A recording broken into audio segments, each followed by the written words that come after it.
basically the years of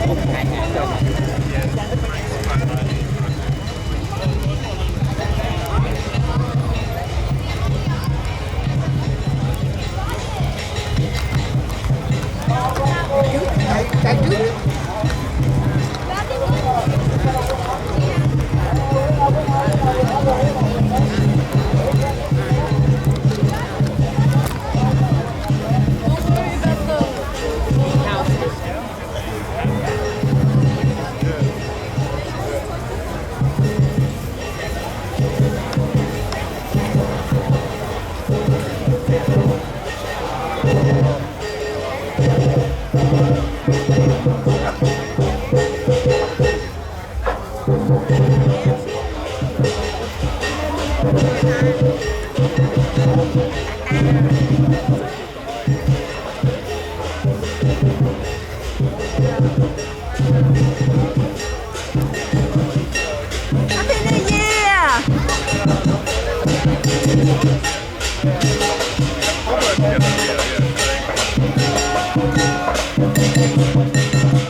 thì giờ hát tràng thì dân dẫn ai hát tràng lên ai hát tràng lên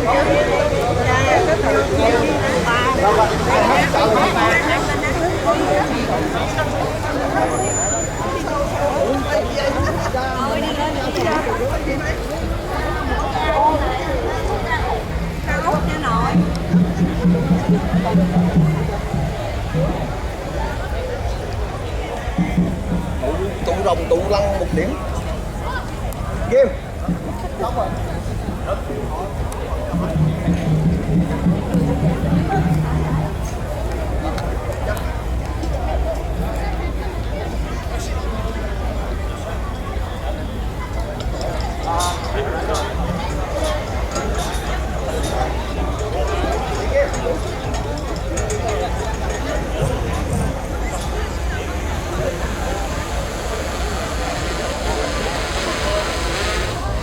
Chưa thấy nhưng lại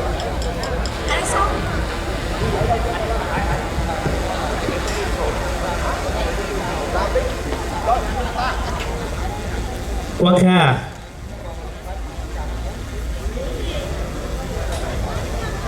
Mỹ Hiền. Quang Kha và Mỹ Hiền kính chúc quý khách sức khỏe và gửi lời chào trân trọng nhất. Kính thưa quý tu sĩ nam nữ đại diện cho các tôn giáo, kính thưa quý chính trị gia đại diện cho các đảng, kính thưa quý quan khách đại diện cho các đoàn thể, quý ông bà và anh chị em đại diện cho cộng đồng người Việt tự do Victoria, xin hân hoan chào đón quý khách đã đến tham dự lễ hội Tết Nguyên đán Giáp Thìn năm 2024 là năm Con Rồng. Mỹ Hiền and Quang Kha respectfully wish our esteemed guests good health and extend our warmest welcome. Honorable religious representatives, esteemed politicians representing various parties, distinguished guests representing different organizations, respected ladies and gentlemen, brothers and sisters, on behalf of the Vietnamese community in Australia, Victoria chapter, it is with great pleasure that we welcome all of you to the 2024 Lunar New Year Festival, the Year of the Dragon.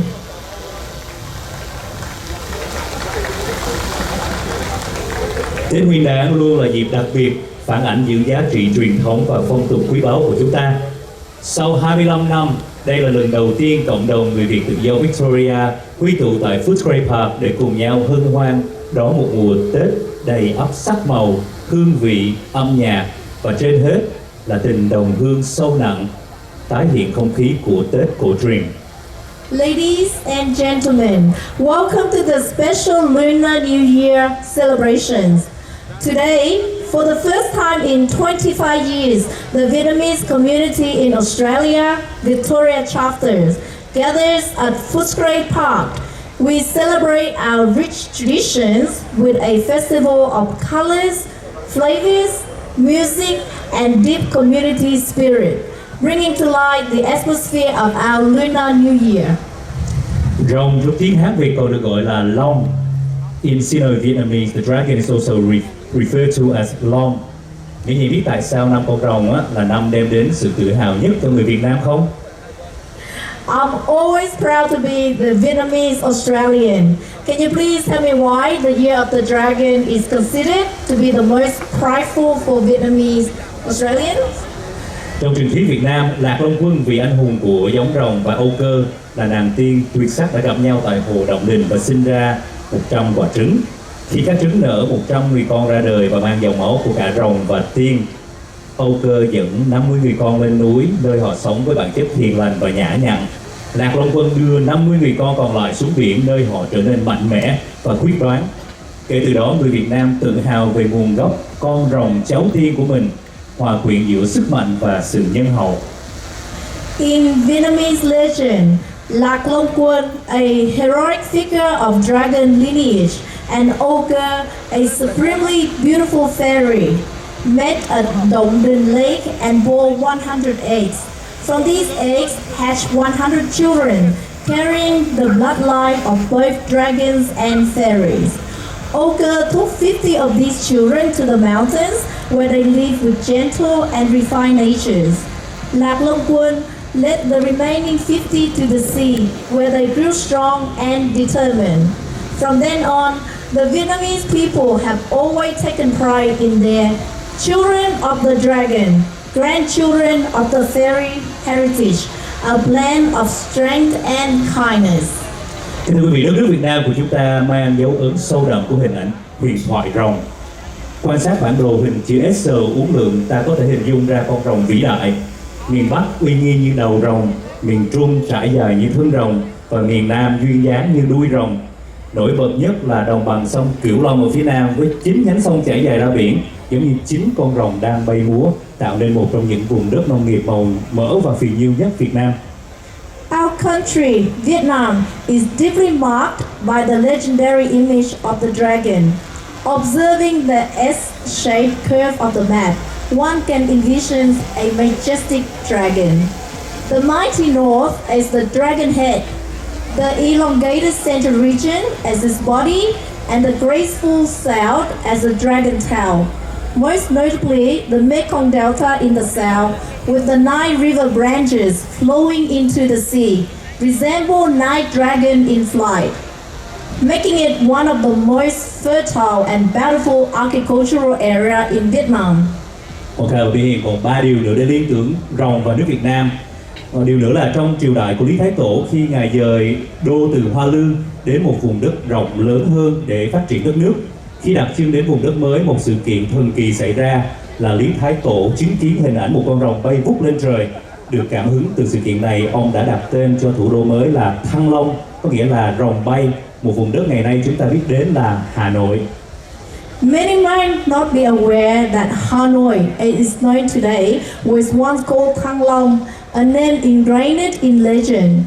During Emperor Lý Thái Tổ reign, he shifted the capital from Hoa Lư to a larger region to promote the country growth. It was in this new land that the remarkable event took place. Emperor Lý Thái Tổ saw a dragon rising toward the sky.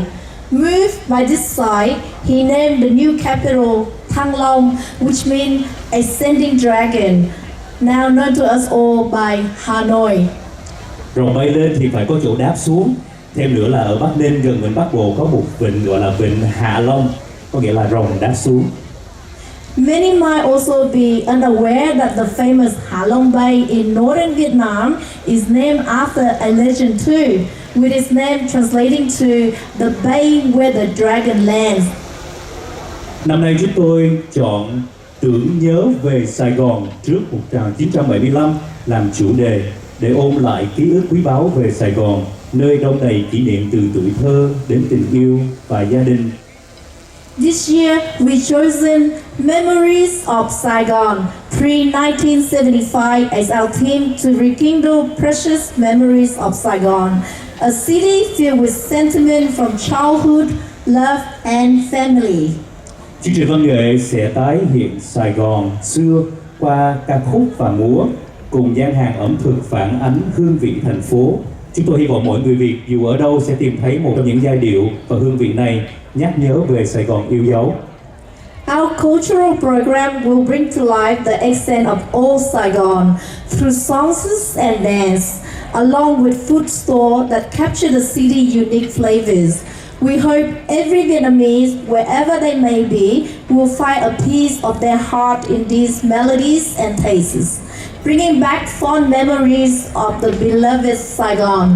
Trong năm con rồng này và với chủ đề tưởng nhớ về Sài Gòn, thay mặt cho cộng đồng người Việt tự do Victoria, chúng tôi Quang Kha và Mỹ Hiền xin ưu ái gửi lời chúc Tết đến quý vị như sau.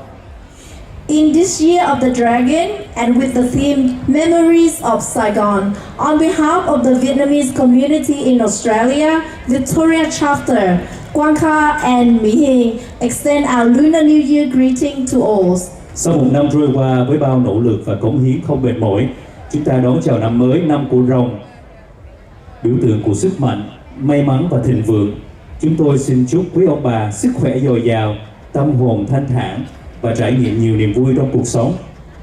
After a year filled with relentless efforts and dedication, we welcome to the new year, the year of the dragon. Symbolizing strength, luck, prosperity, and wish. We would like to wish our respected elders abundant health, peace of mind, and many joyful moments in life. Xin chúc quý cô chú thành công liên Tết trong sự nghiệp, bình an trong tâm hồn và hạnh phúc trong gia đình. To our aunts and uncles, we wish continued success in your careers, peace in your heart, and happiness in your families. Xin chúc anh chị em sự nghiệp thăng hoa, tình yêu ngọt ngào và những khoảnh khắc quý báu bên người thân. To our brothers and sisters, flourishing career, sweet love, and precious moment with loved ones. Xin chúc các cháu học hành tiến bộ, sức khỏe mạnh mẽ và tuổi trẻ ắp đầy tiếng cười. To the younger generation, we wish you academic progress, robust health, and a youth filled with laughter. Và cuối cùng, xin chúc cho mỗi người trong chúng ta một năm mới an lành, hạnh phúc và tràn đầy hy vọng. Hãy để sức mạnh và tinh thần của rồng cũng như tình yêu dành cho Sài Gòn trước 1975 truyền cảm hứng và dẫn dắt chúng ta trên mọi nẻo đường. And finally, to each one of us, a peaceful, happy, and hopeful new year. May the strength and spirit of the dragon, along with our love for the pre-1975 Saigon, inspire and guide us all on our path. Chúc mừng năm mới! Happy New Year!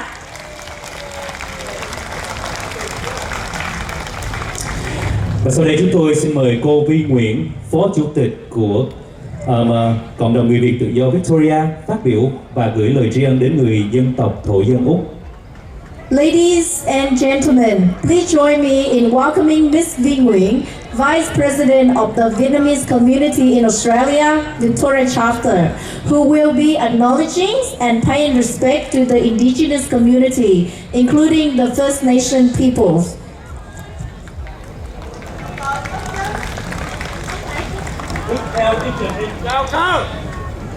I would first like to acknowledge the Wurundjeri people of the Kulin Nation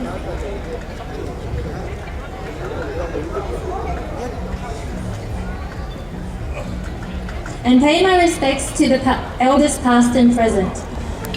Trước hết, chúng tôi xin tri ân bộ lạc tổ dân Wurundjeri thuộc vùng Kulin Nation, những người đầu tiên của đất nước này. Chúng tôi cũng xin tri ân những người trưởng tộc đã mất và còn hiện diện. Xin cảm ơn Vi, thank you Vi. Chúng tôi xin kính mời quý vị đứng lên để chào quốc kỳ Úc Việt. We would like to invite everyone to stand up for the singing of both the Vietnamese and the Australian national anthems. Xin mời chị Kim Lệ, Thùy Kim, Anh Minh, Quang Kha, Mỹ Hiền, AVA, Purandara, AVC, AVAC, Freedom Club và ban hợp ca cộng đồng cùng hợp ca.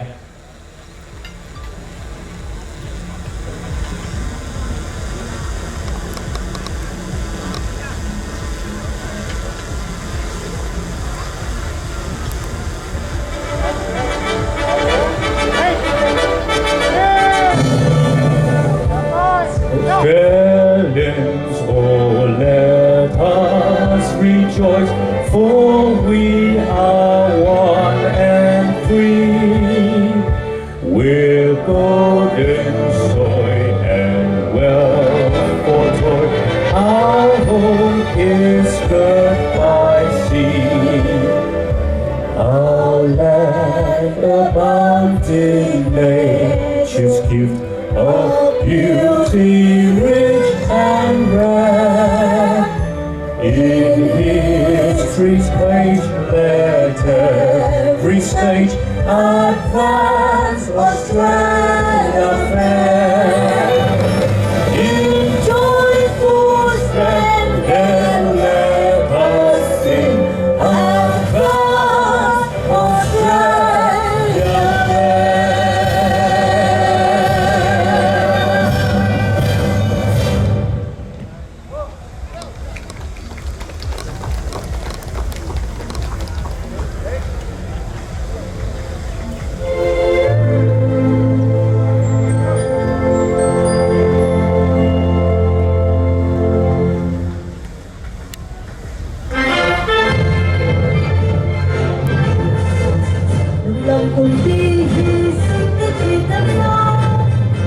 vì tương lai của dân cùng sống ta khói lên làm sao cho núi sông từ nay luôn vững bền dù cho người người trên sân lao thù đưa lên bao đeo lên bao nổi sông nước biên khói cờ giải huy người luôn vững vững bền tôn trinh cùng trao quyết chiến đấu làm đời còn tiếng người nước ta cho tiếng muôn đời đông xuân ơi màu hiên rừng rơi cờ đông xuân ơi bao hạt cho khói cờ con cờ đằng xa ô hào nổi sông xứ danh miền đất nước màu hồng.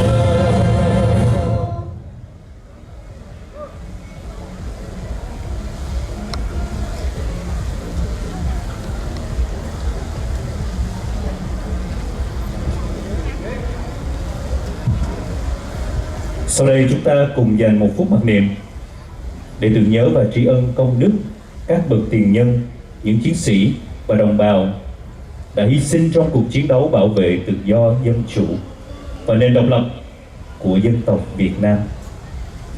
Let us take a moment to reflect and honor the sacrifices made by our ancestors, the courageous soldiers, and the fellow citizens who fought for Vietnam's freedom, democracy, and independence. Chúng ta cùng nhớ đến những người đã vượt biển tìm tự do và các tù nhân lương tâm, những nhà đấu tranh đã dũng cảm hy sinh trong ngục tù cải tạo vì tự do, dân chủ. We also pay tribute to those who lost their life at sea in search of freedom, as well as the conscientious prisoners and activists who endure hardship in re-education camps for the cause of democracy. Mỗi linh hồn đã ra đi không chỉ là niềm tin và hy vọng mà còn là nguồn cảm hứng bất tận cho thế hệ sau. Each departed soul served as the beacon of hope and inspiration for future generations. Please bow your head as we observe this reflective moment to begin our minute of silence. Hãy cùng cúi đầu nghiêng mình trong khoảnh khắc tĩnh lặng này để bắt đầu giây phút mặc niệm.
Thank you, ladies and gentlemen. Please be seated. Xin mời quý vị an tọa.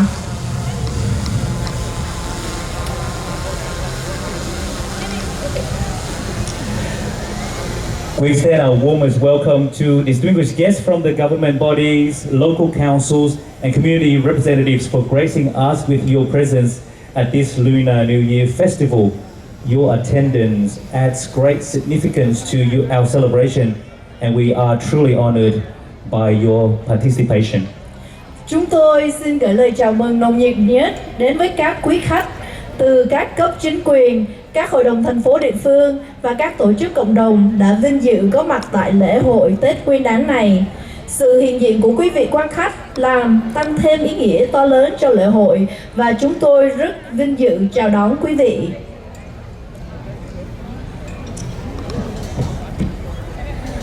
Well, Khai, we'd like to acknowledge the presence of Chúng tôi xin được trân trọng giới thiệu sự hiện diện của The Honorable Andrew Galt, Minister of Immigration, Citizenship and Multicultural Affairs. Dr. Daniel Molino, MP, Member for Fraser, Chair of Standing Committee on Economics. Ms. Natalie Solomon, MP, State Member for St. Albans, Minister for Veterans, Youth, Small Business. Miss Katie Hall, Member of Footscray. David Southwick, MP, Deputy Leader for the Liberal Party, Shadow Minister for Major Projects, Shadow Minister for Transport, Infrastructures, for Trade and Investment, and for Cost of Living. Mr. Trung Lu, Member for Western Metropolitan Region, Shadow Parliamentary Secretary for Multicultural Affairs. Mrs. Moira Dimmy, Member for Western Metropolitan Region. Mr. Adam Bland, MP, Federal Member for Melbourne, Leader of the Australian Greens.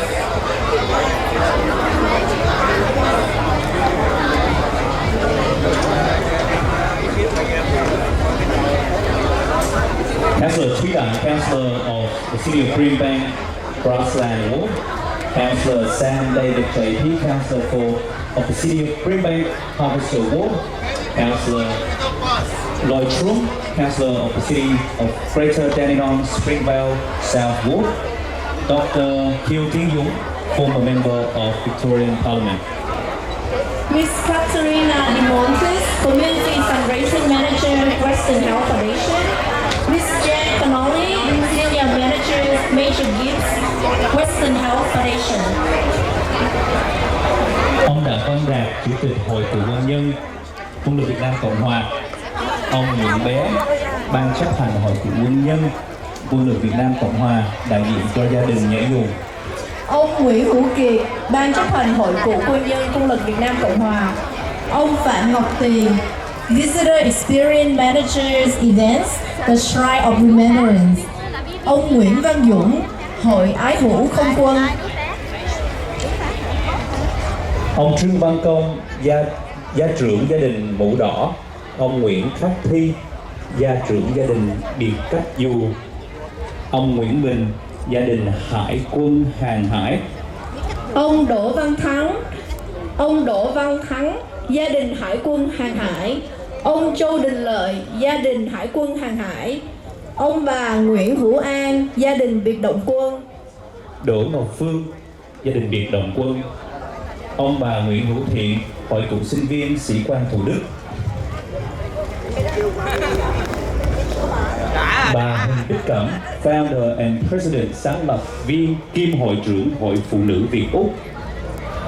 Bà Trần Đăng Thanh Khâm, Founder and Vice President of WA, sáng lập viên kiêm Phó Hội trưởng Hội Phụ nữ Việt Úc. Ông bà Lê Vinh Quy, Câu lạc bộ tự do Freedom Club. Luật sư Trần Đức Dũng. Ông Frank Chan, Happy Reception.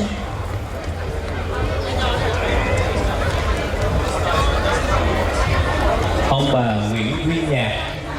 Ông Thái Đắc Dương, hiệu trưởng trường Việt ngữ Lạc Hồng. Cô Vũ Uyên. Bà Thiên Thu, Đài Phát thanh Biển xứ FM 88.9. Ông Nguyễn Long, Đài Phát thanh Biển xứ FM 88.9. Ông Nguyễn Hồng Anh, chủ bút báo TV Tuần Sang. Ông Hướng Dương, Facebook Live. Ông Bùi Quốc Hùng, báo Nhân quyền Online. Ông bà Trần Ngọc Thọ, cựu chủ tịch cộng đồng người Việt tự do tại Victoria, former president of VCA Vic. Ông bà luật sư Nguyễn Tân Hải, cựu chủ tịch cộng đồng người Việt tự do tại Victoria, former president of VCA Vic. Ông bà bác sĩ Phạm Hữu Phước, cựu chủ tịch cộng đồng người Việt tự do tại Victoria, former president of VCA Vic. Ông Trần Khánh Dư, đại diện Phật giáo Hòa Hảo, quyền chủ tịch hội đồng cố vấn và giám sát Acting President Advisory and Monitoring Council. Bà Hoàng Kim Ánh, ủy viên hội đồng cố vấn và giám sát. Bác Lê Cẩm Vân, mẹ bà Hoàng Kim Ánh. Cô Thịnh Nguyễn. Bà Yến Bùi, Hội Cao niên Văn hóa Việt VSCA. Ông Chu Minh Sơn, bà Lê Thị Phương Lan, bà Trần Mỹ Hạnh, Hội trưởng AVA Boroondara Senior Citizen, ông Phan Văn Hải, Hội trưởng AVA Boroondara Senior Citizens, bà Đỗ Lan Hương, Hội Ái hữu Cao niên Brisbane, ông Nguyễn Văn Luận, Hội Ái hữu Cao niên Brisbane, ông bà Huỳnh Hoa, trưởng Hội Cao niên Blackburn, bà Huỳnh Thị Toàn, bà ngoại của Nathan. Sau đây là những tên được viết bằng tay. Nếu con Kha có mà phát âm sai thì con Kha xin lỗi trước. These are handwritten names. If I mispronounce, I apologize in advance. Robbie Adams, Senior Surgeon in charge of Westgate Proactive Unit. Sue Burgess, Director of Public Program. Colin Campbell, Leading Firefighter. Ron Haywood, Leading Firefighter. Sonia Rogugi, Leading Firefighter. Trương Tấn Phát, trưởng ban điều hành cộng đồng công giáo.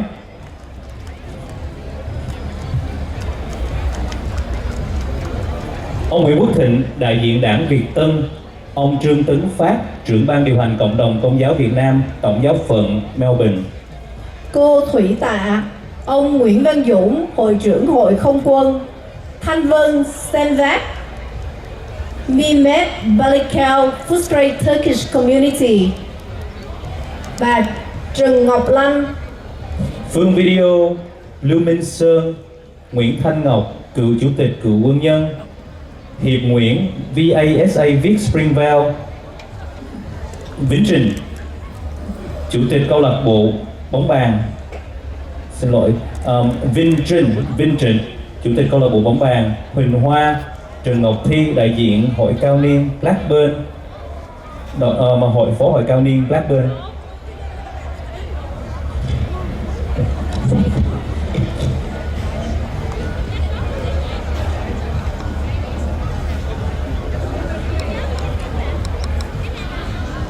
Các ủy viên xin phép bước vào trong cho nó đỡ nắng chút xíu.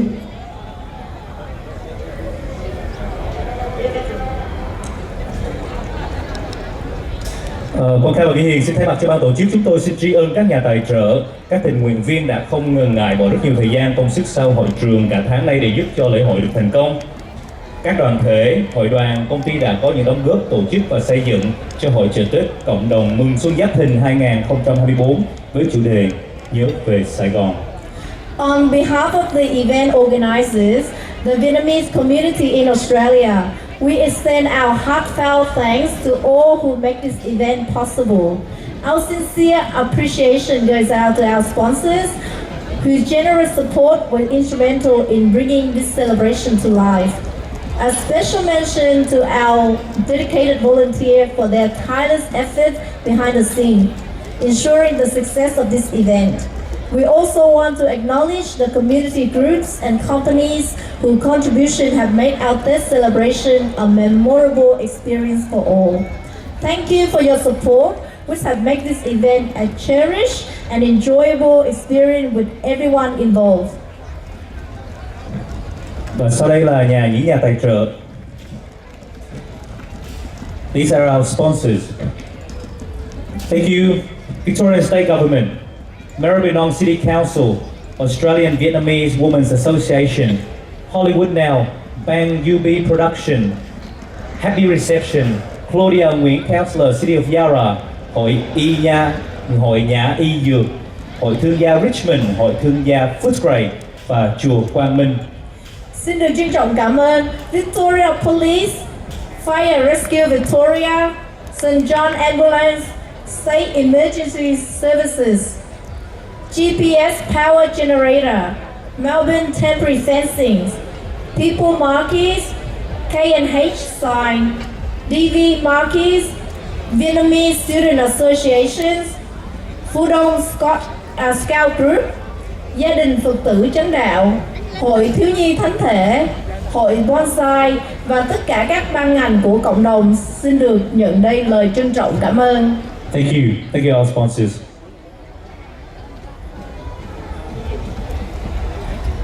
Sau đây chúng tôi xin mời ông Chủ tịch Nguyễn Quang Duy và ban chấp hành của cộng đồng người Việt tự do Victoria lên sân khấu để có đôi lời cùng quý khách. Ladies and gentlemen, with pleasure, I would like to introduce to you the President of the Vietnamese community in Australia, Victoria Chapter, along with their esteemed committee member, Mr. Nguyễn Quang Duy.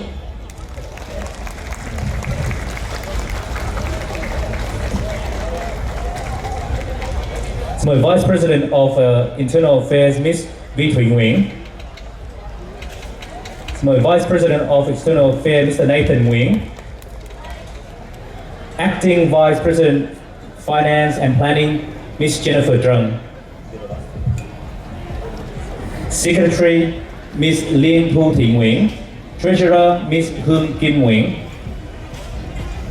May I also invite the following people to stage. The subcommittee, Head of Women's Subcommittee, Mrs. Việt Nga Nguyễn. Deputy Head of Women's Subcommittee, Mrs. Vinh Thị Trương. Deputy Head of Women's Subcommittee, Ms. Liên Thu Thị Nguyễn. Head of the Community Center, Đền thờ Quốc Tổ, Mr. Phước Đình Trịnh. Secretary of the Community Center, Ms. Kim Nguyễn. Treasurer of Community Center, Ms. Trâm Bảo Ngô.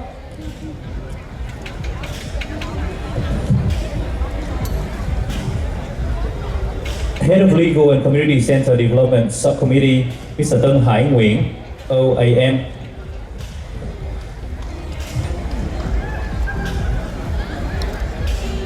Head of Fundraising Subcommittee, Mrs. Thụy Hồng Cúc Nguyễn. Deputy Head of Fundraising Subcommittee, Mr. Hoàng Chính Đăng. Head of Entertainment Subcommittee, Ms. Thụy Kim Lê. Deputy Head of Entertainment Subcommittee, Ms. Kim Lê. Head of Communications Subcommittee, Mr. Hà Công Nguyễn. Head of Education Subcommittee, Mrs. Yến Bùi. The Constitution Amendment Committee, Head Mr. Nguyễn Duy Nhạc. Deputy Head, Ms. Mary Triệu. Member, Mr. Nguyễn Tân Hải, OAM Lawyers. Member, Mr. Nguyễn Hữu Thiện.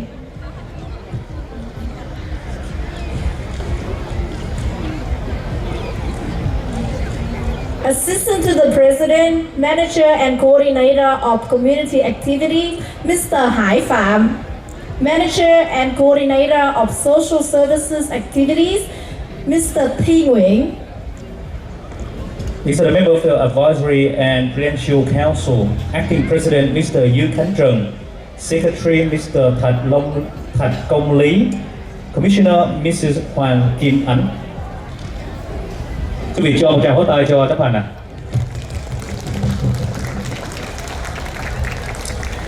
Con khai xin mời Chủ tịch Cộng đồng có vài lời chia sẻ cùng quý khách. Mời ông Nguyễn Quang Duy. Ladies and gentlemen, we would like to invite Mr. Nguyễn Quang Duy, President of the Vietnamese community in Australia, Victoria Chapter, to deliver his speech. Thank you, Vy. Thank you, Quang Kha. Distinguished guests, ladies and gentlemen, on behalf of the Vietnamese community, we wish you and your family have a happy new year, Year of the Dragon. We would like to thank you, the Victorian State Government, thank you, the City of Melbourne, thank you many sponsors, thank you donor and contributor who help financially support to our Tết Festival. We also would like to thank you to the thầy Thích Phước Tấn. Thank you Papa. Thank you in particular. Thank you Mayor Phúc Lâm who help us to lobby to have the festival in come back to Footscray Park. And I also would like to thank you all of the volunteers, all of the people who help us to organize this festival. The theme of the this festival is remembering Saigon. We remember Saigon, the capital of Vietnam, South Vietnam, the Republic of Vietnam. We remember that to a nation that they have free and democracy. We remember Saigon to remember that after 1975, when the communists took over our country, we have to leave our country. And we remember that Australia opened their arm and heart to accept us to come to settle in Australia. And at the end, we remember, so we thank you to all of you, and we thank you Australia who help us to settle in Australia. And next year it will be 50 years from 1975 to 2025. This year we organize this Tết Festival. Next year we will be here to celebrate our 50th anniversary of the Vietnamese refugees settled in Australia. I have a few Vietnamese to speak to our Vietnamese. Kính thưa quý vị quan khách, kính thưa quý vị đồng hương. Thì thưa quý vị, là đầu tiên là xin thay mặt cho cộng đồng người Việt tự do tại Victoria, xin có lời chúc quý vị và gia đình một năm mới được vạn sự như ý, an khang thịnh vượng, dồi dào sức khỏe. Thì thưa quý vị, chúng tôi muốn cảm ơn tới chính phủ tiểu bang Victoria, tới hội đồng thành phố Melbourne, tới rất là nhiều quý vị đã bảo trợ cho cái tổ chức cái hội chợ Tết năm nay, cũng như là rất là nhiều những mạnh thường quân đã đóng góp để có được cái hội chợ Tết này. Không có cái sự đóng góp của quý vị, rất khó cho chúng tôi có thể tổ chức được. Và thưa quý vị, là cũng nhân cái cơ hội này, chúng tôi cũng xin cảm ơn thầy Thích Phước Tấn, xin cảm ơn Hội Thương gia Footscray, và đặc biệt là xin cảm ơn bà thị trưởng Cúc Lâm, là những người đã rất có nhiều nỗ lực để cho sau 25 năm chúng ta có thể quay trở lại được và tổ chức hội chợ Tết tại công viên Footscray. Và cuối cùng là cũng là cảm ơn tất cả quý vị thiện nguyện viên đã đóng góp để có được cái buổi hội chợ Tết ngày hôm nay, cũng như cảm ơn sự tham dự của tất cả quý vị. Thì thưa quý vị, là cái đề tài, cái chủ đề của hội chợ Tết năm nay là nhớ về Sài Gòn. Chúng ta nhớ về Sài Gòn để nhớ về một cái Việt Nam Cộng Hòa thanh bình, và nhớ về một cái thể chế Việt Nam Cộng Hòa nhân bản, dân tộc và tự do. Chúng ta nhớ về đất nước của chúng ta trước 75 là một quốc gia tự do. Chúng ta nhớ về Sài Gòn để nhớ tới những cái ngày tháng mà Cộng sản chiếm miền Nam, và từ đó đất nước chúng ta đã không còn tự do, chúng ta phải bỏ nước ra đi. Thưa quý vị, là khi chúng ta đã rời bỏ đất nước thì là người Úc đã mở rộng bàn tay, mở rộng trái tim để đón chào chúng ta. Chúng ta nhớ về Sài Gòn để chúng ta sẽ có một cái cơ hội để cảm ơn những cái nước Úc đã giúp cho chúng ta định cư ở tại Úc này. Và cuối cùng một lần nữa xin chúc quý vị và gia đình một năm mới được vạn sự như ý.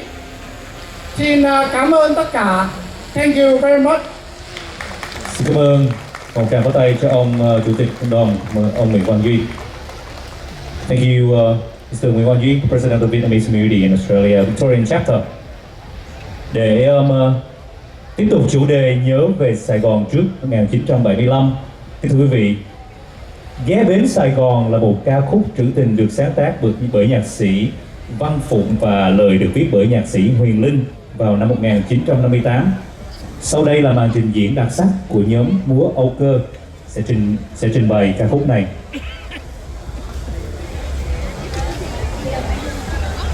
Ghé đến Sài Gòn can be translated as stop by Saigon's wharf or visit Saigon's pier. It's a sentimental song written by musician Văn Phụng and lyricist Nguyễn Huỳnh Linh in 1958. Now let's enjoy a beautiful performance of this song by the dance group Ochre. Please give Ochre dance group a big round of applause. Xin quý vị cho một tràng pháo tay chào đón nhóm múa Ochre.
Vâng, kính thưa quý vị, một tràng pháo tay thật lớn cho nhóm múa Ochre.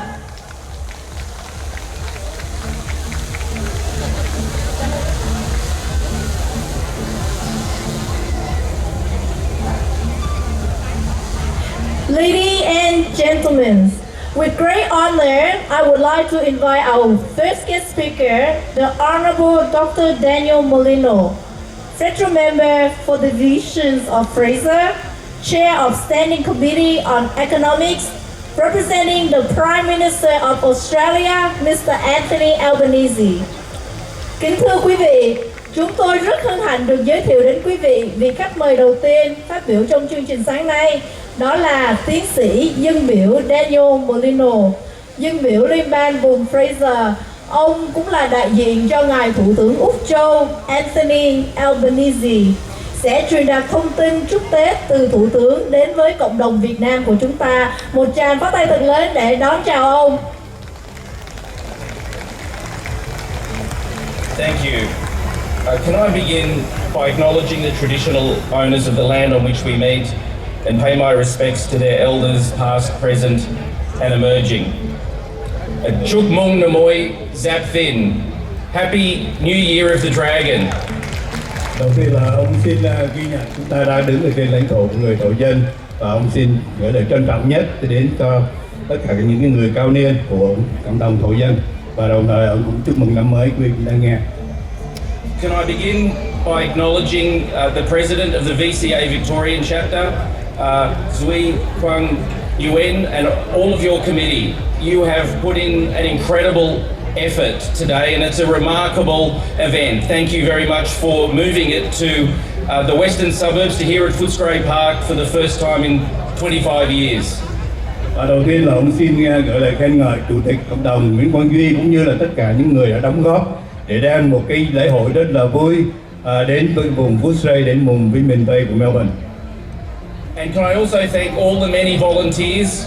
I understand volunteers were working until 2 a.m. last night. Incredibly hard work.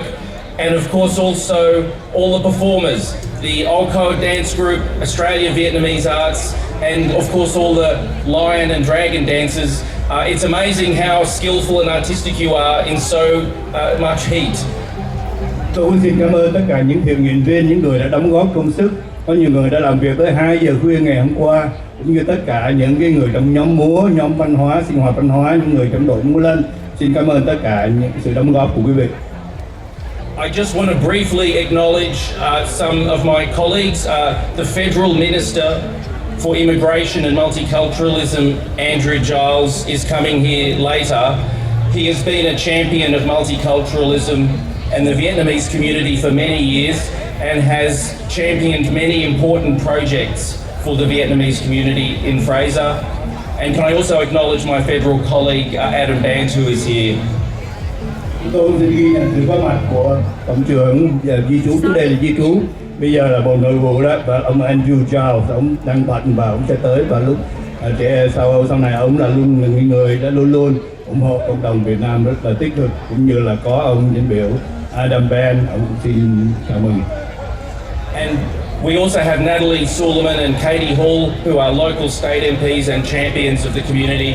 And of course Tien Kieu, who was a state MP and a long-time leader in the Vietnamese community. And Trung Lu and David Southwick and Maura Deeming. So many state MPs. And of course also we have Thuy Dang and Sam David and Jasmine Nguyen. And Cook Lam has played such a critical role in getting this to Footscray Park, and Claudia Nguyen. I'd just like to acknowledge that all 3 levels of government being here shows how important this event is. Đồng thời cũng ghi nhận sự đóng góp, sự có mặt của tất cả những quý vị dân biểu địa phương, quý vị trong các hội đồng dân biểu các thành phố, và tên nhiều quá tôi nhớ không hết nổi, nên ông xin chào đón tất cả những quý vị đó.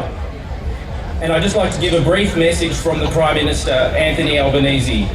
He says the Vietnamese community is an incredibly important community in the broader Australian society. Many of the Vietnamese community came here in very challenging circumstances in the 1970s and 1980s. Despite those difficulties, the community has shown great resilience and flourished, and I pay tribute to it. I would like to wish everybody a happy year of the dragon, the most auspicious of the years within the zodiac, a year that reflects good luck, prosperity and honour. Ông cũng xin gửi lời nhắn của Thủ tướng Úc Anthony Albanese, và ông nhắn với chúng ta rằng cộng đồng Việt Nam ngày nay là một thành phần rất là quan trọng trong cái cộng đồng lớn của Úc, và ông xin chúc chúng ta một năm mới thịnh vượng. Năm nay là năm Con Rồng, một năm rất đặc biệt và xin chúc tất cả quý vị một năm an khang thịnh vượng. And the Prime Minister says that he wishes everybody a prosperous and happy 2024. And I would just like to add, personally, I feel very privileged to be a representative in an area where there is such a significant and vibrant Vietnamese community. And I would like to acknowledge the VCA's theme of this year, Remembering Saigon, and of course acknowledge that next year is also going to be a very, very important year. And I look forward to celebrating this year, but also 2025, the 50th anniversary with all of you. And thank you very much for the chance to be here today. Một lần nữa xin nhắc lại lời chúc Tết của Thủ tướng Anthony Albanese, chúc quý vị một năm 2024 thịnh vượng an khang. Và ông cũng xin thêm một phần riêng của ông là ông rất hãnh diện được làm đại diện cho một vùng miền Tây, trong đó có cộng đồng người Việt, là một cộng đồng rất sinh động và năng nổ, và chúc chúng ta một năm thịnh vượng. Và ông cũng biết năm tới chúng ta sẽ kỷ niệm 50 năm định cư của người Việt tại đây, và ông xin chúc tất cả chúng ta có nhiều sức khỏe và một năm thịnh vượng an khang. Thank you, Dr. Daniel Molino. Xin cảm ơn ông Daniel Molino rất nhiều. Ladies and gentlemen, please give a warm welcome to our next guest speaker, Miss Katie Ho MP, member of Footscray. Chúng tôi xin trân trọng giới thiệu bà Katie Ho, đại diện cho liên bang khu Footscray, lên sân khấu để gửi những lời chúc Tết tốt đẹp đến quý vị. Thank you. Chúc mừng năm mới. I'd like to begin by acknowledging the traditional custodians of the land on which we meet. We're on Wurundjeri country, and I pay my respects to elders past, present and emerging. Good afternoon. I'd like to pay my respects and to acknowledge the extraordinary work of all of the people who have put today's event together. Yui Quan Nguyen, the President of the Vietnamese Community in Australia Victorian Chapter, Executive Committee members of the Vietnamese Community in Australia, federal and state parliamentary colleagues and distinguished guests. It's an honour to be here representing the Premier of Victoria, Jacinta Allen, and the Minister for Multicultural Affairs, Ingrid Stitt, here in my electorate of Footscray. And I'm very pleased that this Tet Festival is coming back home to Footscray Park, where it first started 48 years ago. The Victorian chapter of the Vietnamese communities in Australia has dedicated itself to the preservation of Vietnamese culture, heritage and tradition since 1976. It provides essential services to community members and organises many cultural events such as this one. It's thanks to the advocacy and hard work of community organisations such as the Victorian chapter of the VCA that culturally and linguistically diverse communities across Victoria are supported, they're empowered and they're connected. And with the coming of the new year, we are welcoming the Year of the Dragon, one of the most auspicious animals in the zodiac cycle, thought to bring luck, strength and wisdom. I hope that we can all take a moment to reflect on the preceding year and foster an outlook of optimism and hope for the upcoming year. Today's celebration also provides an opportunity to reflect upon the rich history of the Vietnamese community, especially as we near the 50th anniversary of Vietnamese settlement in Australia. For many of our Vietnamese community, their first port of call, their first place of arrival was here in Footscray. Today, the Vietnamese Victorian community is 120,000 strong, one of the largest culturally and linguistically diverse communities in Australia.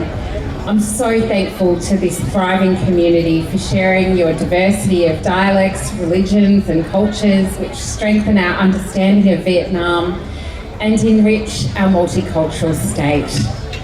I'm also really proud to be part of a Labor government that is supporting the Vietnamese community.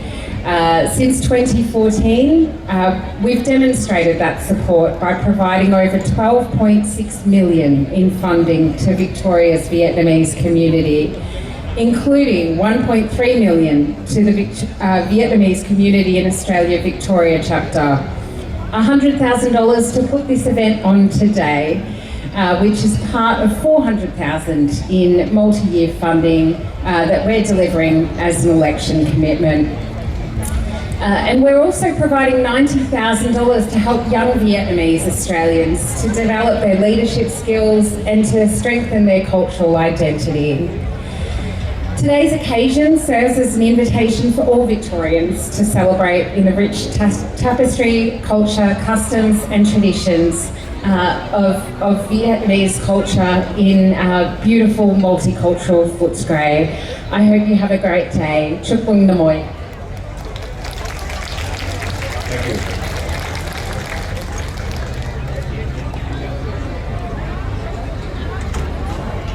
Vâng, xin được cảm ơn cô Katie Ho.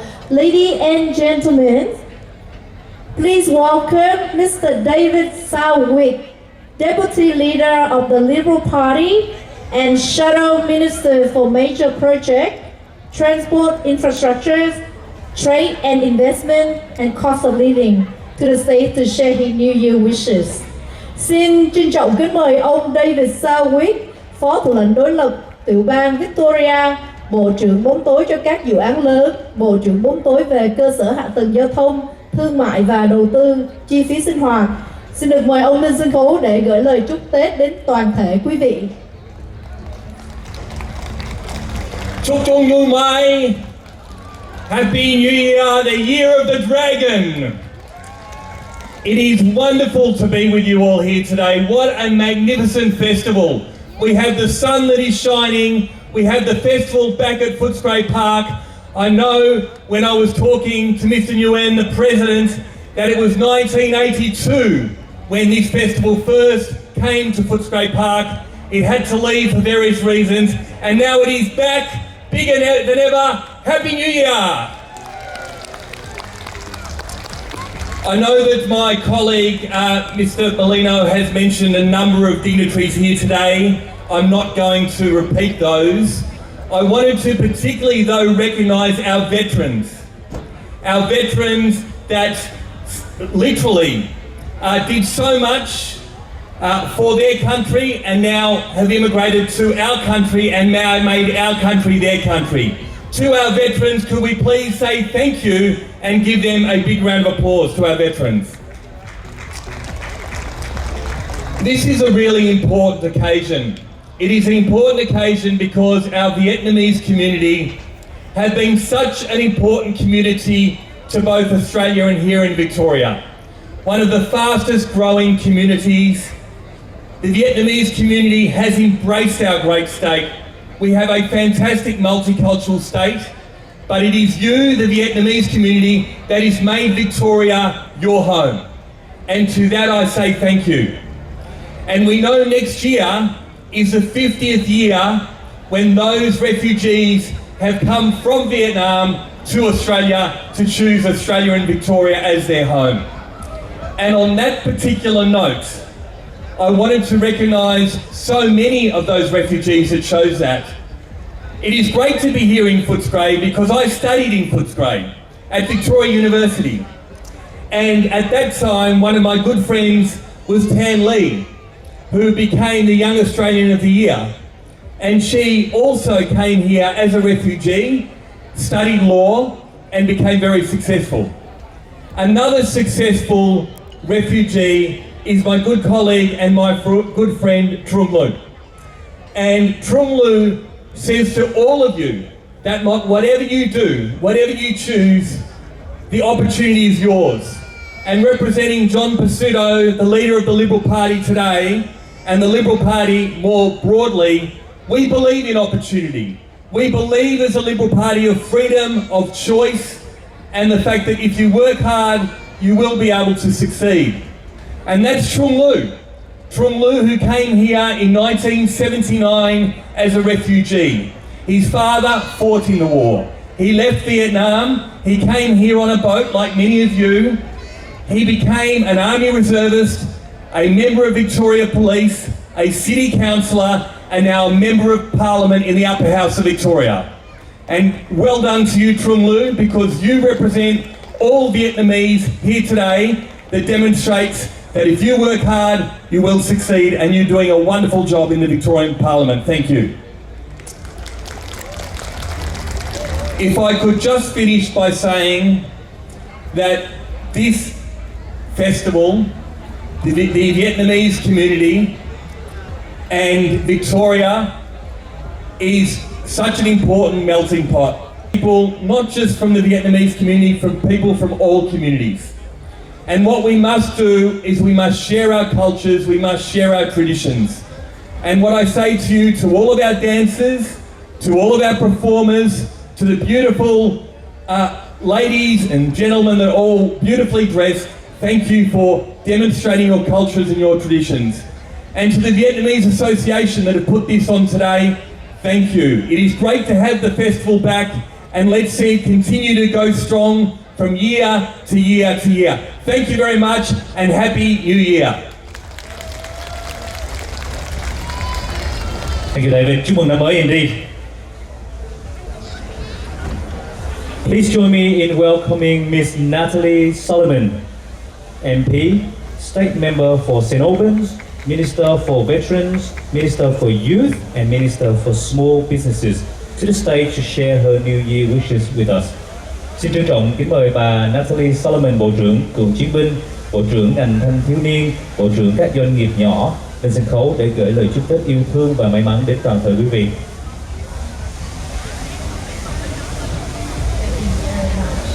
And before I begin, I'd like to acknowledge the traditional owners of this land and pay my respects to both the elders, both past and present and emerging. As the Minister for Veterans, I would like to acknowledge our veterans for their service and sacrifice to country, and of course their families. Today is a special day. We celebrate the marking of this festival back in the West. I'd like to thank the Vietnamese community across the western suburbs. From street to street, from suburb to suburb, you have played an integral role in our multicultural tapestry. From our businesses, from our arts, from our schools, in every area of the Victorian community, the Vietnamese community have really played an important role. Can I take this opportunity to wish you and your family the very best, and in particular in the anniversary of the 50 years. In 50 years we've seen so much. I think the President said earlier on, you brought love and embraced us all in Victoria and Australia, but really we are the lucky ones to have this fantastic community. From your culture, your language, we have been able to celebrate together with you, and we are very, very proud. I do want to say the Allen Labor government, we have been particular in working with the Vietnamese community for many, many years. We have been able to contribute over $12 million for the Vietnamese community in Victoria, and we continue to work and share your celebrations and the great work that you do, from the elderly to the young to the arts and to many fields across Victoria.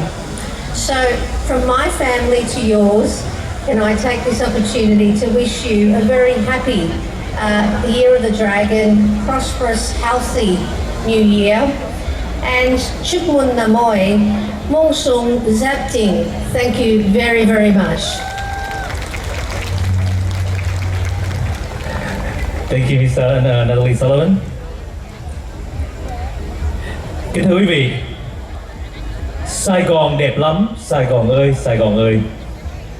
Sài Gòn đẹp lắm là một ca khúc được sáng tác bởi nhạc sĩ Y Vân vào thập niên 60, tôn vinh vẻ đẹp của Sài Gòn thời điểm đó. Chúng tôi xin mời quý vị thưởng thức tiết mục múa tinh tế của nhóm AVA. Ladies and gentlemen, Sài Gòn đẹp lắm is a song composed by musician Evan in the 1960s, depicting the beauty of Saigon during that time. We invite you to enjoy the Grateful dance performance by the AVA group Một tràng pháo tay thật lớn để đón chào AVA.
Vâng, kính thưa quý vị, trong lúc chờ đợi xử lý sự cố thì Mỹ Hiền cũng xin có một lời khen đến các cô trong nhóm múa AVA. Hôm nay mặc áo dài rất là đẹp và thấy cái chữ Sài Gòn là mình thêu lên bằng những cái pearlของcô. Và đó là các cô đã đầu tư rất là kỹ trong cái màn trình diễn này, đúng không ạ? Dạ, hay là Mỹ Hiền có thể xin mời chị Mai Hương có một vài lời.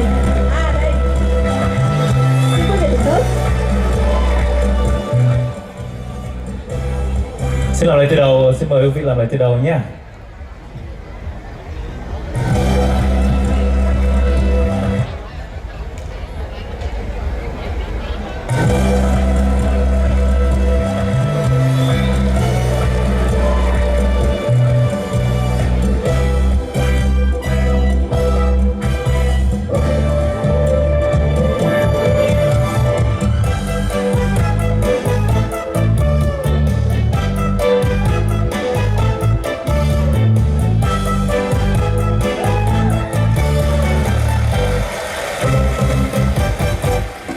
Trên bến khi chiều nắng chưa phai, từ xa thấp thoáng muôn tà áo tung bay, nhếp sóng với tươi non chân nhau đến nơi này.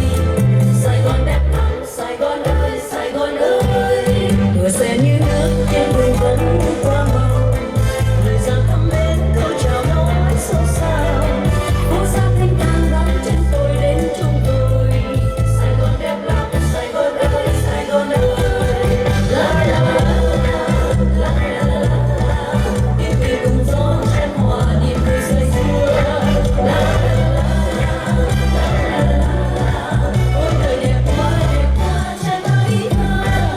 Một tình yêu mến như lời hát câu ca, để lòng thương nhớ bao ngày vắng nơi xa. Sống mãi trong tôi muốn hôm nay sẽ không phai. Sài Gòn đẹp lắm, Sài Gòn ơi, Sài Gòn ơi.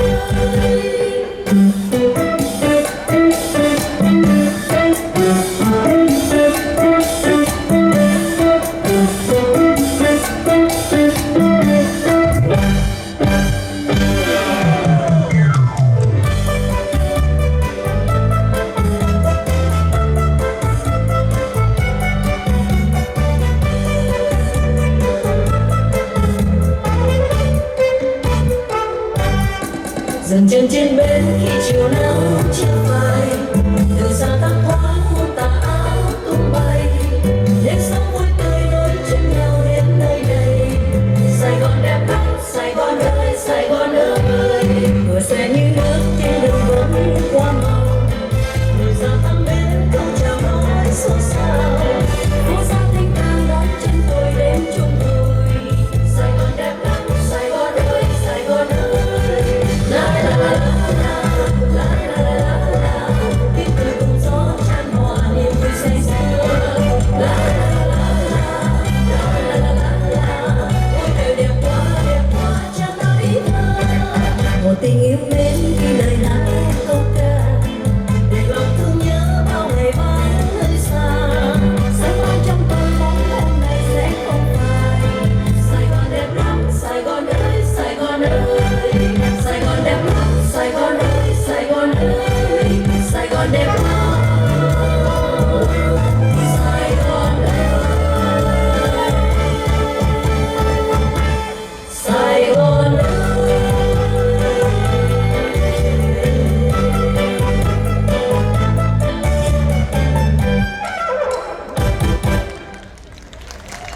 Quý vị cho tay thật lớn cho nhóm múa AVA.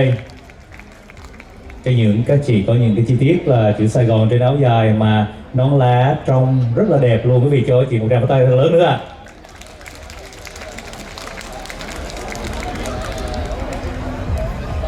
Ladies and gentlemen, it is a great honor that I invite Ms. Moira Deming, member for Western Metropolitan Region, to the stage to deliver her well wishes, New Year well wishes to our Vietnamese community. Xin trân trọng kính mời thượng nghị sĩ Moira Deming, đại diện cho khu vực miền Tây Melbourne, lên sân khấu để gửi lời chúc Tết đến toàn thể quý vị trong dịp Xuân Giáp Thìn.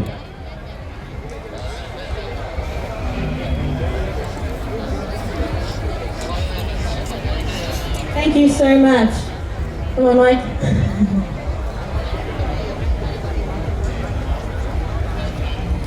Well, Happy New Year for the Year of the Dragon. I want to just say a big congratulations to all of the volunteers who made this amazing day possible, especially to the VCA and the High teams. Chúc mừng năm mới tới tất cả cộng đồng Việt Nam. Chúc mừng năm Giáp Thìn. Tôi gửi lời cảm ơn sâu sắc tới các tình nguyện viên của cộng đồng và các tình nguyện viên đến từ team của anh Hải. For those of you who don't know, Man here is a friend of our family. So he came to live with us as a refugee himself from Vietnam. And he lived with our family and he became like a son to us. So I'm very proud to stand here today with Man and just congratulate him on the wonderful young man that he's become. We are so proud of him. So round of applause for you. Thank you. Cũng xin giới thiệu là em là Mạnh, và bạn của gia đình Moira, cũng đã từng sống trong gia đình Moira và có đến Úc là một người tị nạn. Thì tôi cũng xem Mạnh như là một người con trong gia đình và cảm thấy tự hào rằng là Mạnh cũng là lớn lên và trở thành một người thành công. Thank you. My favorite thing about these Vietnamese festivals is that this is what multiculturalism is supposed to look like.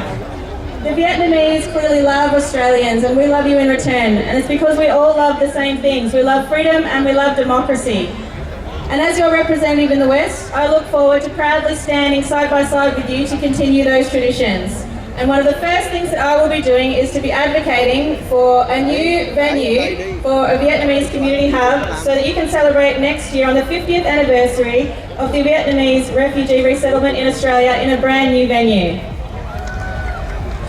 Tôi rất tự hào rằng là cộng đồng chúng ta như bây giờ là một cộng đồng đa văn hóa đẹp đẽ, và việc đầu tiên mà tôi muốn sẵn lòng để làm đó là sắp tới đây sẽ là kỷ niệm 50 năm người tị nạn đến với Úc.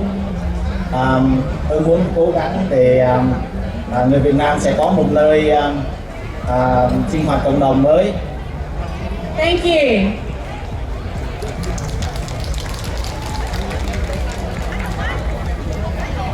Xin được gửi lời trân trọng cảm ơn đến thượng nghị sĩ Moira Deming.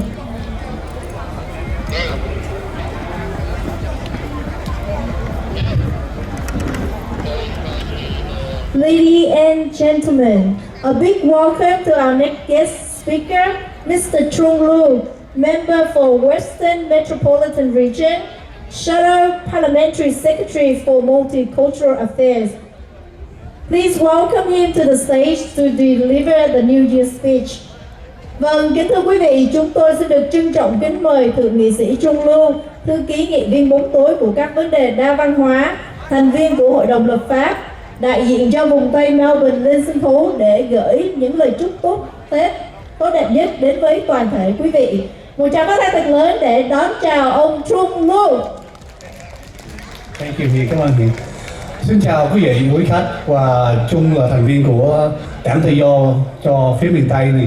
Và xin nói vài câu tiếng Việt chúc Tết trước khi nói tiếng Anh. Và Trung muốn chúc mấy chú mấy bác và mấy anh chị và mấy em một năm rất là may mắn, một năm thành công, một năm mạnh khỏe và làm được tiền như ý. Và sau khi này để làm bình an và uống gì cũng được đấy. Và cảm ơn quý vị. Ladies and gentlemen, before I continue, I will do acknowledge my Parliamentary colleague, Dr. Melino, Adam Band from the Federal Parliament, and Natalie Suleiman and Katie Hall, our local members. I'd especially like to acknowledge my Deputy Leader, David Southwick. It was a great honour to have you here, coming out of the West and supporting the West Vietnamese community. Thank you very much for your kind word. I hope you bring you more towards the West and show what the Liberal values are all about, listening to how we support our communities. But I want to say thank you to Vietnamese Community Association, the cô anh, ông Nguyễn Văn Di, and all the communities lessons put these shows on. I remember when I was in uni, we used to have shows like this every year, and I was doing the marquees, cooking fried bananas, and it's fantastic to have it back here again. Because we, as David says, we've been over 50 years.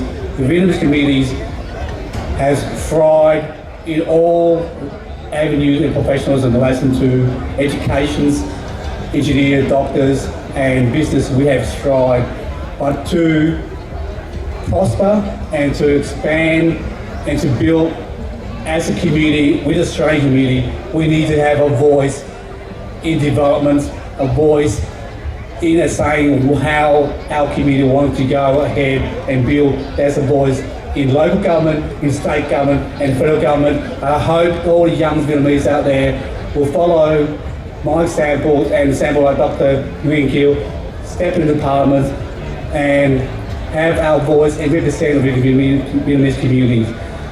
We have already Jasmine and Trey who's here from CDNVTD Bank, and the Mayor Lam Cook and Anthony Tran in Melbourne has stepped up and represent the Vietnamese community. So congratulations, but I'll applaud the younger generation. Please reach out. I'm here to help. Doesn't matter what socials, political arena you want to believe, I'm here to help. And I'm sure Jasmine and Trey will reach out and help our Vietnamese community. Whatever you want to do, we'll assist you. But we need voice in Parliament to make sure our Vietnamese community grow. So please reach out, and I'm there to assist you in whatever you can by capacity. So thank you. And also acknowledge, before we finish, I want to acknowledge all our dignitaries, cô cảm from the Vietnamese Association, our veterans. I know my dad served, and I served in the Australian Defence Force. And thank you so much for your service. And all our sponsors, the business associations from Richmond and Footscray, thank you much for your support, listening to the Vietnamese community. And I know there's a lot more people out there, I'll forget me if I mention you personally, but thank you so much. But together we've got to work and have a voice to speak up. We've been here over 50 years, we deserve a place in a society what we are part of. So please join me and make sure our Vietnamese community grow, continue to grow, and fly the Vietnamese flags, continue to fly in Australia. Thank you very much, and Happy New Year.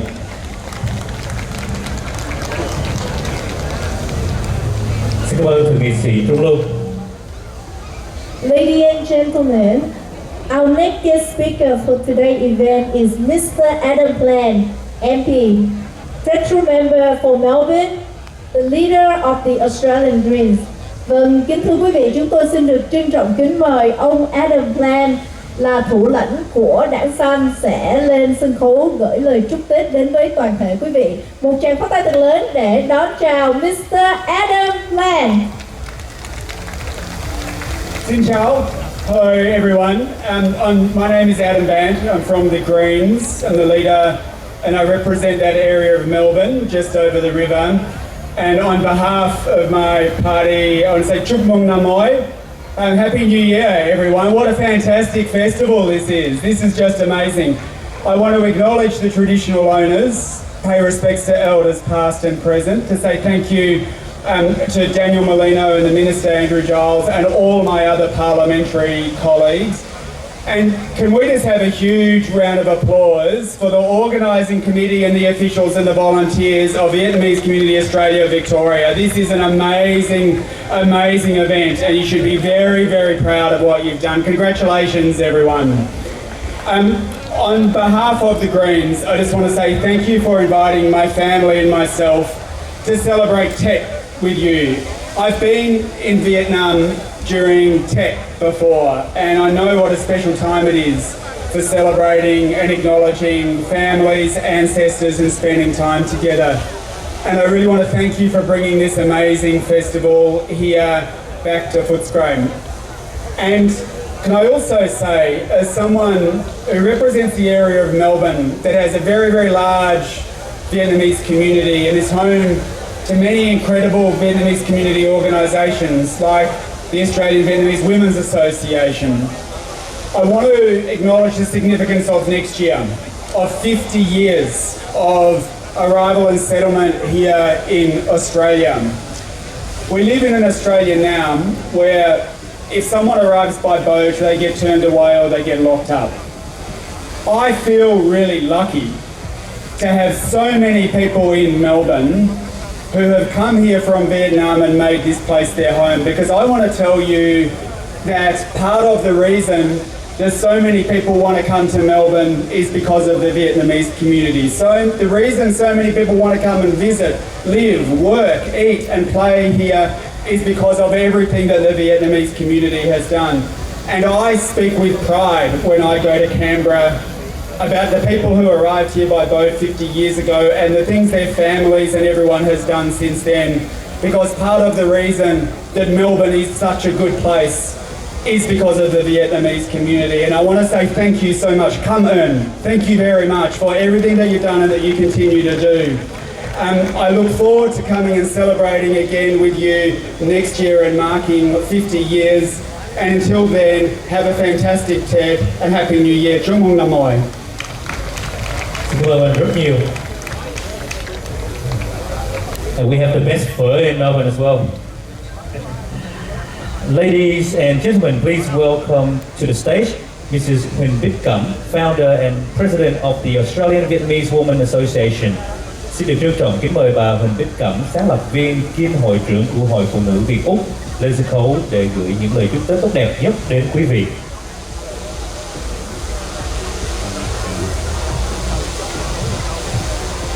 Good afternoon, everyone. My name is Cam Nguyen. I'm the founder and president of the Australian Vietnamese Women's Association. VCA Vic organized the Tet Festival for the first time in Footscray Park in 1982. 1 year later, 15 Vietnamese women met to discuss how to start a women's association. And one of the group had the idea to do soybean water and sell it at the New Year festival.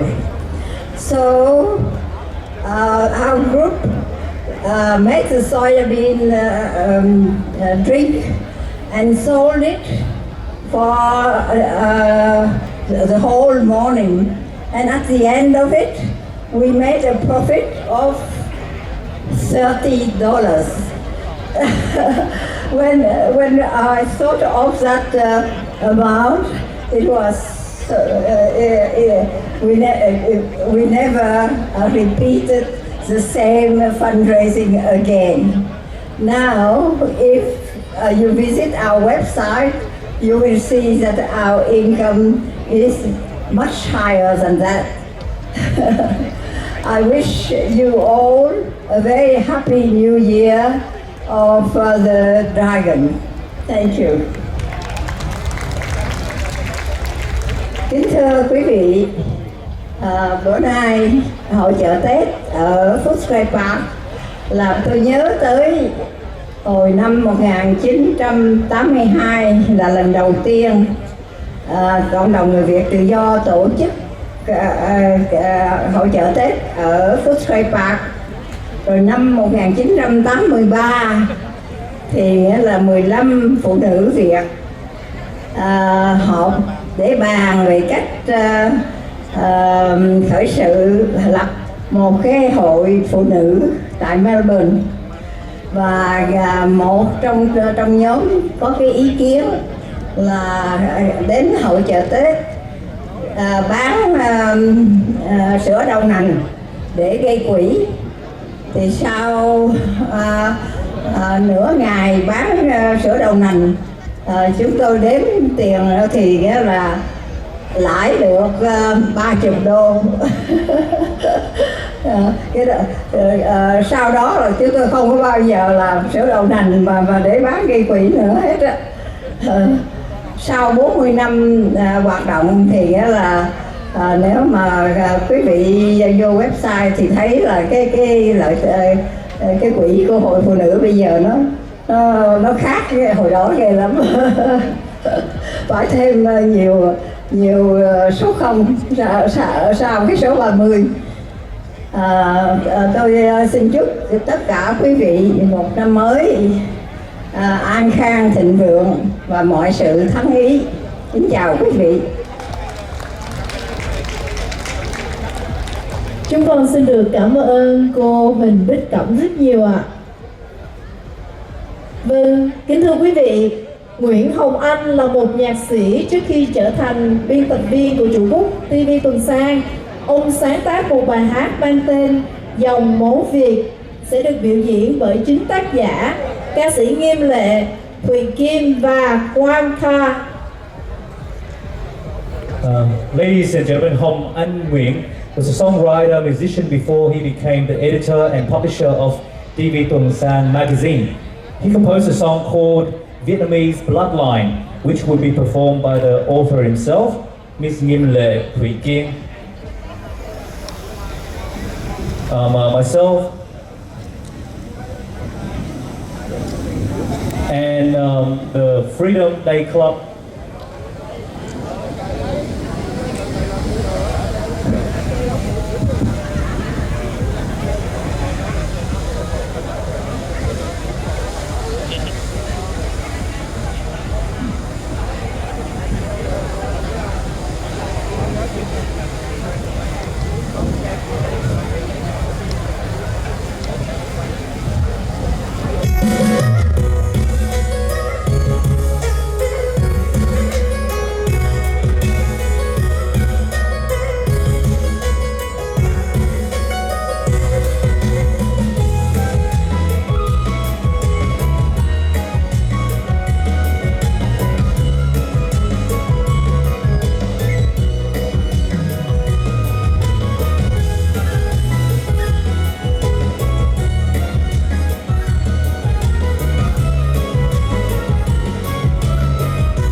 giọt máu anh em.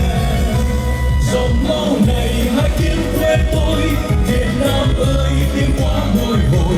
Máu dân mình vẫn còn tuôn rơi, khúc ruột này mình còn chia đôi. Dòng máu chảy đất nước xanh xao, chừng nghe ra hai tiếng đồng bào. Ôi lạ lùng đất nước tôi ơi, hay trong lòng một trời xôn xao.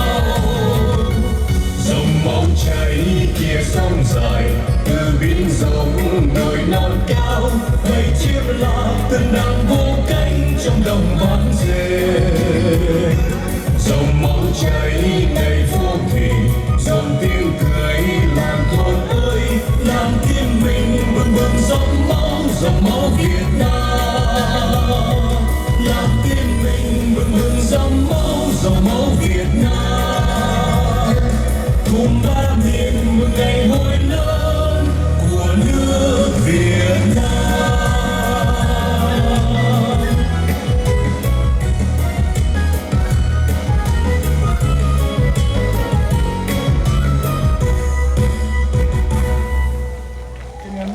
Thank you. Thank you.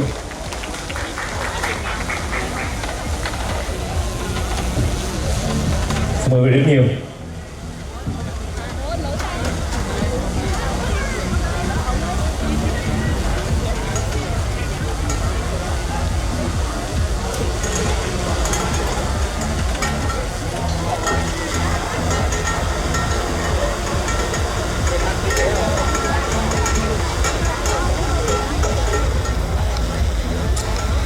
Anh Duy ơi.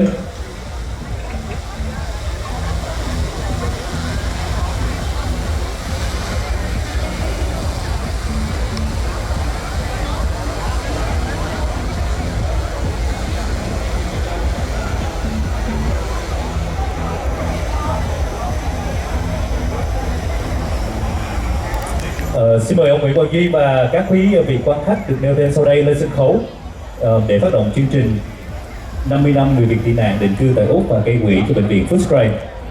Ladies and gentlemen, I would like to invite the following people to the stage to help with the 50-year celebrations. Xin được trân trọng kính mời Thầy Thích Phước Tấn, Chùa Quang Minh.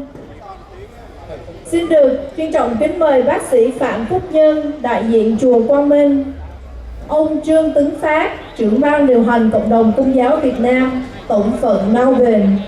Ông Trần Khánh Dư, đại diện Phật giáo Hòa Hảo và là quyền chủ tịch Hội đồng Cố vấn và Giám sát, Acting President Advisory and Monitoring Council. Ông Dũng Lê, Hollywood Nails. Ông Đặng Văn Đạt, chủ tịch Hội Cựu quân nhân.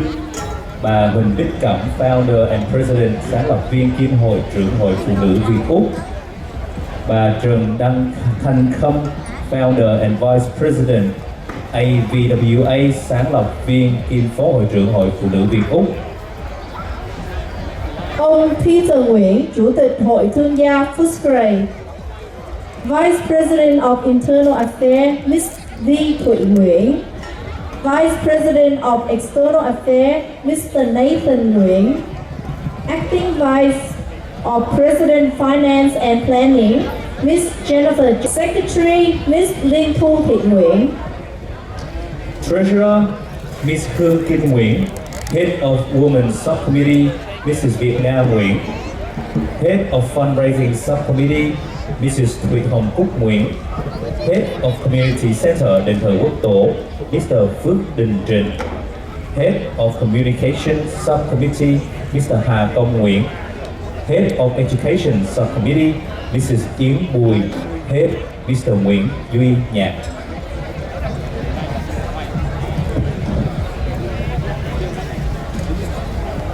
Và sau đây xin được trân trọng kính mời ông Nguyễn Quang Duy, Chủ tịch Cộng đồng Việt Nam, một vài lời phát biểu trước khi chúng ta chuẩn bị làm lễ khai mạc cho hội chợ Tết 2024.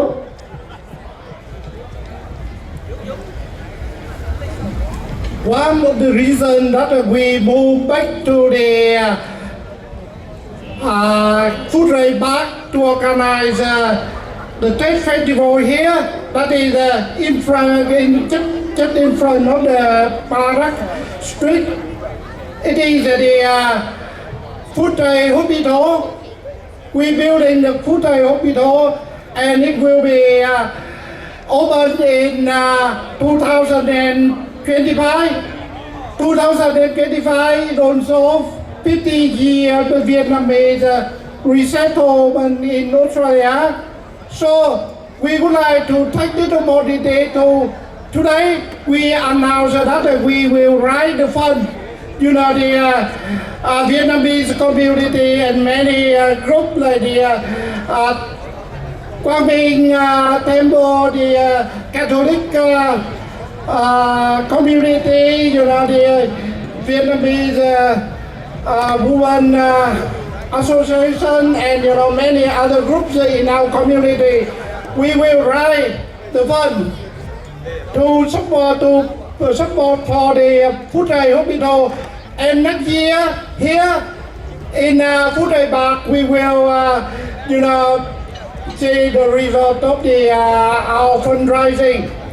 Thì kính thưa quý vị, là một trong những lý do mà chúng tôi đã quyết định để quay trở về lại cái công viên Footscray để tổ chức hội chợ Tết là bởi vì ở đằng trước ở xéo cái đường Panarak là bệnh viện Footscray. Bệnh viện Footscray thì sẽ được đang được xây dựng và sẽ khánh thành vào năm 2025, thì cũng là vào năm đó là 50 năm của người Việt chúng ta định cư tại Úc. Thì chúng tôi sẽ tổ chức ban chấp hành cũng như một số những hội đoàn ở trong cộng đồng như là Chủ Quang Minh, như là cộng đồng Công giáo, Hội Phụ nữ Việt Úc, Pha Bà và một số những cái tổ chức khác đã quyết định rằng là sẽ tổ chức một cái buổi gây quỹ lớn để hỗ trợ cho bệnh viện Footscray. Và năm tới cũng là tại cái Footscray Park, năm tới vào Tết thì chúng tôi sẽ tổng kết cái kết quả của cuộc gây quỹ. Và xin cảm ơn quý vị, tất cả quý vị. Em mời thêm. Xin cảm ơn ông Nguyễn Quang Duy rất nhiều. Ladies and gentlemen, before we cut our ribbon to begin this New Year festival celebration, I would like to invite these distinguished guests onto the stage. May we please invite Dr. Daniel Molino, Member for Fraser, Chair of Standing Committee on Economics, representing the Prime Minister of Australia, Mr. Anthony Albanese. Please welcome Ms. Natalie Solomon, MP, State Member for St. Auburn, Minister for Veteran, Minister for Youth, and Minister for Small Businesses. Ms. Katie Hall, MP, Member of Footscray. Please welcome Mr. David Salwick, MP, Deputy Leader of the Liberal Party, Shadow Minister for Major Project, Shadow Minister for Transport Infrastructure, for Trade and Investment, and for Cost of Living. Please welcome Mr. Trung Lu, MLC, Member for Western Metropolitan Region, Shadow Parliamentary Secretary for Multicultural Affairs. Mrs. Moira Dimming, Member for Western Metropolitan Region.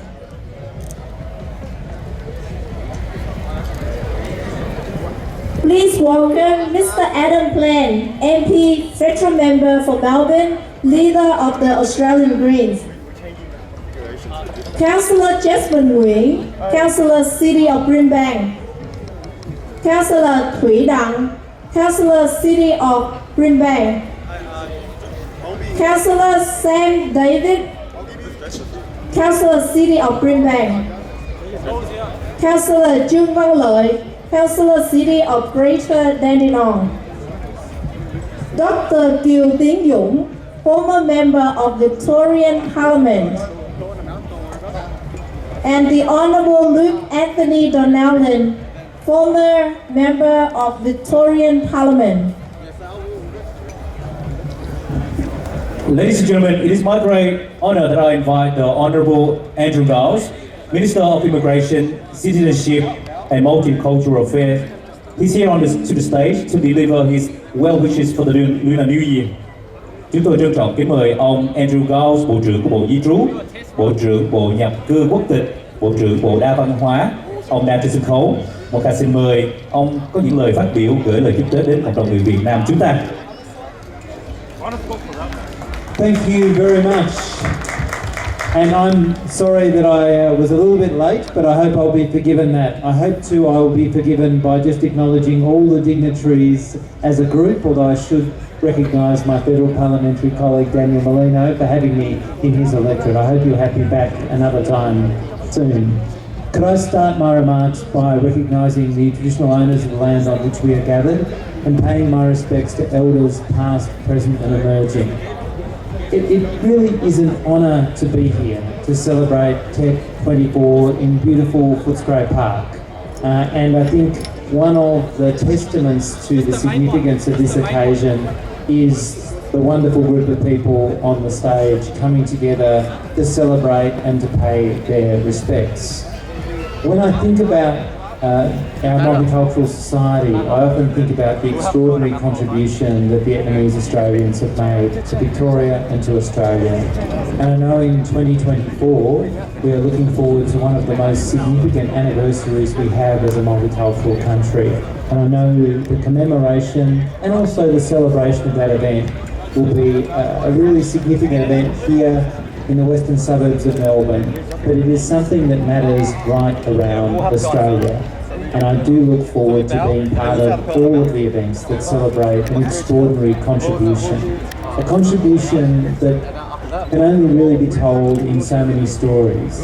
Difficult stories of journeys of hardship and desperation that have seen so many lives, so many extraordinary contributions become an indelible part of the fabric of our Australian story. So I've been thinking of that as we think about the year ahead and everything that it begins. But in recognising the Lunar New Year, I want to make a couple of very brief remarks in my capacity as Australia's Minister for Multicultural Affairs and representing the Prime Minister who wishes he could be here today to be part of this important celebration. In marking Tet, it is important for everyone who feels this is part of their cultural heritage, an important moment of hope, of opportunity, of family, of recommitment. And it is part of being a multicultural society that everyone should feel that they belong and should feel that their heritage and cultural traditions can be celebrated. But the other side of that is the sharing of these traditions. And I know that my life is enriched by my understanding of my Vietnamese Australian friends and what their culture brings, and I thank them for sharing it. I look around today at the costume, the dance and all the other aspects of celebration, and I know that my life is enriched by appreciating this. So I wish everyone the happiest Lunar New Year with all the health, the prosperity and the good luck the year should bring, and I'm sure we will all see each other again over the course of the year of the dragon. Thank you so much for having me. Thank you, Minister. Sau đây Quang Kha xin mời nhiếp ảnh gia lên để chụp hình lưu niệm cho tất cả các quan khách ở trên sân khấu để Quang Kha và Mỹ Hiền có thể thông báo là hội chợ Tết chính thức được bắt đầu. Và xin đội lên hai chuẩn bị, chúng ta sẽ tưng bừng khai trương hội chợ Tết trong vòng 2 phút nữa. Xin mời đi chụp hình nha.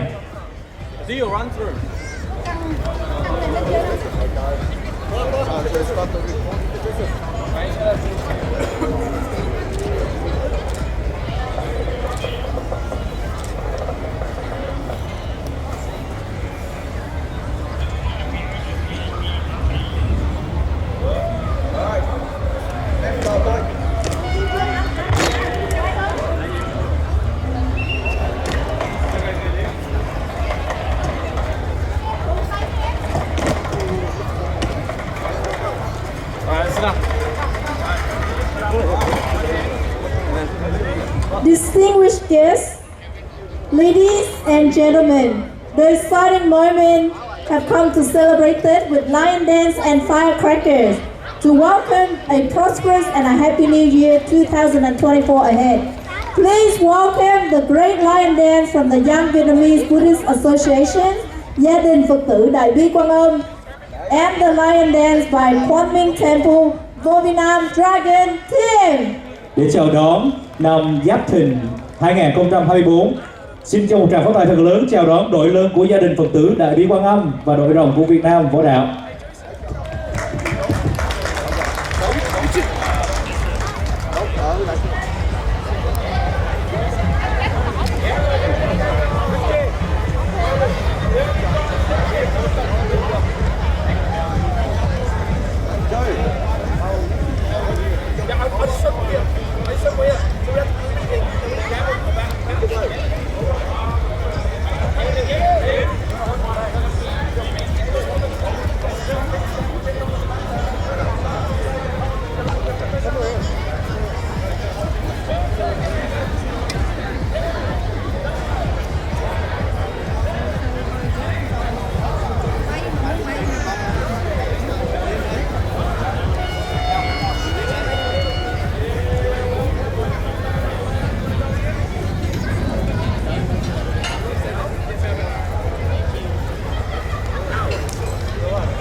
Thank you.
Xin được cảm ơn đội lân và đội rồng của gia đình Phật tử Đại Bi Quan Âm.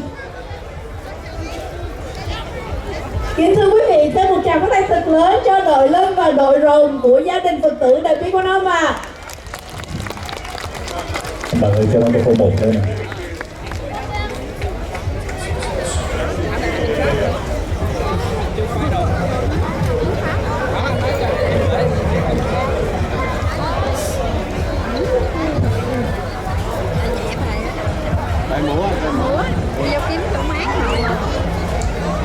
As we gather to celebrate the traditions and customs of the Lunar New Year 2024, we wish you all a joyous and fulfilling experience amidst the festivities.